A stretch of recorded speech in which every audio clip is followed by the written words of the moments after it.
Is geskakel op Groot Plaas. Ons gas saam met ons in die ateljee vanoggend Linda Greiling. Sy is die hoof van tegniese ondersteuning en prosesse by Kelpak. Linda, goeiemôre en welkom. Baie dankie Doopie en baie dankie vir die geleentheid om met ons kykers te praat vanoggend. So, kom ons skop gou net af. Ons weet die boere ervaar tans baie hoë koste, baie hoë risiko-omgewing en dit beteken natuurlik hulle moet ander planne maak wanneer dit kom by gewasbeplanning ensovoorts, maar wisselende kostes wanneer dit kom by boere se plant- en gewasbestuur, idees, hoe word dit beïnvloed? Ja, ek dink met die druk in Iran is die invoerkoste van die onkruid, die kunsmis baie hoog op die stadium. En dan moet mens nou maar mooi kyk hoe beplan jy jou gewas en wat kan jy doen om jou opbrengs te verhoog, want dit is tog op die ou end wat jou winsgewend maak. So ek dink mens moet maar fokus op wat jy kan doen om jou gewas te beskerm en dan ook hoe jy jou opbrengs kan verhoog. So wat is die realiteit van die kunsmistekort? Is daar iets wat boere in die nou tydens hierdie tyd kan doen om daai opbrengste te verhoog? Ek dink jy moet maar fokus op die wortelontwikkeling van jou plant. So wanneer jy 'n tekort aan kunsmis het, laat dit kan voedingsstowwe uit die grond uit kry. So hoe dieper en hoe wyer die wortelstelsel van die plant is, hoe beter gaan die plant dan op die ou end die voedingsstowwe opneem. So waarom is voedingsdoeltreffendheid al hoe belangriker in moderne landbou? Mens kan ook nie net fokus op meer kunsmis neersit nie, want dit het ook negatiewe effekte. So jy moet die hoeveelheid kunsmis wat jy neersit om daai opbrengs te verseker, moet jy sorg dat dit ordentlik opgeneem word, want as jy net meer kunsmis neersit, dan versier dit die grond en dit het ook 'n negatiewe effek op die mikrobes in die grond. So ons praat baie oor klimaatstres insluitend hitte. Ek en jy het nou 'n bietjie van die lig af gepraat oor hitte en droogte toestande wat gebeur, daar's risiko's, maar gewasprestasie, hoe beïnvloed faktore soos hitte en droogte risiko's hierdie?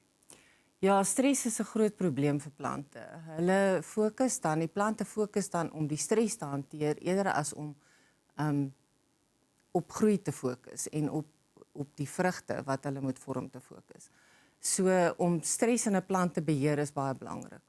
So watter faktore kan 'n mens dan nou uitsny? Hoe beheer 'n mens daai stres in 'n plant? So biostimulante speel 'n baie groot rol. 'n Biostimulant is iets wat nie noodwendig voeding bevat nie.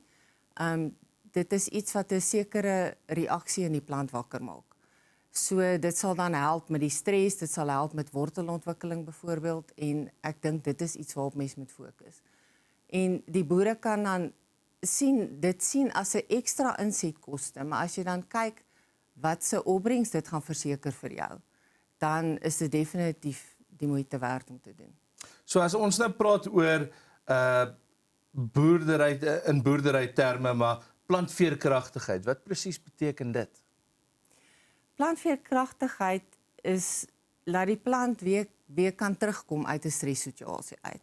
So wanneer die plant dan hitte ervaar of droogte ervaar met die weer wat so vreemd is. Ek meen op die oomblik reën dit baie hier en in die Kaap, maar dan kry jy weer 'n gedeelte waar daar baie droogte is en dan sukkel die plant om aan te pas.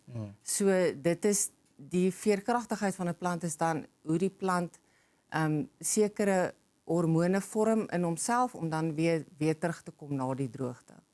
Nou as ons kyk na produkte wat saam met kunsmis gebruik word tradisioneel en nou waar daar tekort is, waar pas hulle in die breër gewasstrategie?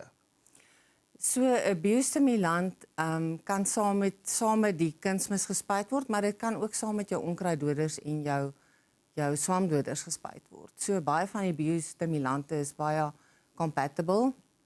So dit kan in jou tankmixel ingesit word en dis nie noodwendig 'n addisionele spuit wat jy weer moet diesel, want dis ook 'n probleem, die diesel insetkoste. So jy hoef nie noodwendig 'n ekstra loop met die trekker dan te doen. Jy kan dit sommer by jou insekbespuitings en jou swampbespuitings sit.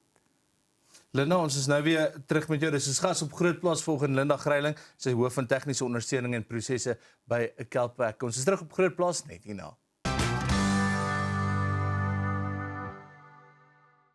Welkom terug op Grootplaas. Ons gas saam met ons vanoggend in ateljee is Linda Greiling, hoof van tegniese ondersteuning en prosesse by Kelpak. Nou, in die Suid-Afrikaanse konteks van ons landbou-innovasie, hoe help dit boere om onsekerheid te bestuur? Ek dink as jy die stres van 'n plant kan bestuur, dan kan jy die onsekerheid bestuur. Want as jy oor daai stresfaktor kan kom en jou opbrengs kan verseker, dan kan jy jou inkomste verseker. So ek dink dit kan baie help om die boere te help. So is daar verskillende behoeftes van verskillende boere deur verskeie streke in Suid-Afrika of is die probleem maar deurlopend dieselfde? Ek dink die stresprobleem is definitief dieselfde op alle gewasse. Dit maak nou nie saak of jy vrugte gewasse het of jy wingerd het of jy graangewasse het, al die plante ervaar daai stres op 'n stadium. En dan as ons kyk na internasionale lesse wat ons plaaslik kan toepas en in hierdie tyd gebruik, is daar enige van hierdie lesse wat jy dink die moeite werd sal wees vir ons plaaslike boere? Internasionaal is daar baie fokus op biostimulante. Ek het so 'n kongres bygewoon laas jaar in Desember en almal praat oor abiotiese stres, wat die stres is wat plante van die omgewing ervaar, en dan ook nutrient use efficiency, hoe hulle die voedingsstowwe opneem in die plant en hoe effektief die plante dit gebruik. So ek dink internasionaal is daar baie fokus daarop en ek dink nie in Suid-Afrika fokus ons nog genoeg daarop nie. So kan jy vir ons dalk 'n voorbeeld gee van hierdie biostimulante wat beskikbaar is plaaslik? Seker die grootste biostimulant wat gebruik word is die seeweer-ekstrakte waarvan Kelpak een is. Dan is daar ook in biostimulante is daar ook aminosure wat jy kan gebruik. Immuunsure en fulvensure speel ook 'n rol, maar die seeweer-ekstrakte is die grootste groep biostimulante. So vertel ons 'n bietjie meer van hierdie seewier gebaseerde biostimulante. Waar word dit vandaan gekry en hoe word dit dan nou toegepas? So jy kry verskillende spesies seewier. Die een wat ons gebruik is Eclonia maxima. Dit kom net hier aan die suidpunt van Suid-Afrika voor, aan die Atlantiese kus.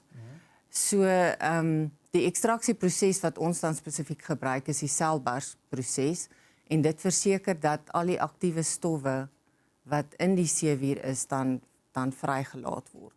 En dit is dan daai komponente in die seewier-ekstrak wat die plante help om stres te hanteer en ook om die opbrengs te verhoog. So wanneer dit kom by data en bekostigbaarheid, hoe moet boere daai twee kombineer om seker te maak opbrengste is optimaal? Ja, wat data betref, jy moet natuurlik die voeding van jou gewas monitor deur die groeiseisoen en sorg dat al die voeding daar is. Want indien daar enige voedingsstof tekort is, dan gaan jou plant nie optimaal funksioneer nie. So ja, dit is wat jy moet monitor deur die seisoen sodat jy kan verseker dat jy 'n goeie opbrengs op die ou end van die dag kry.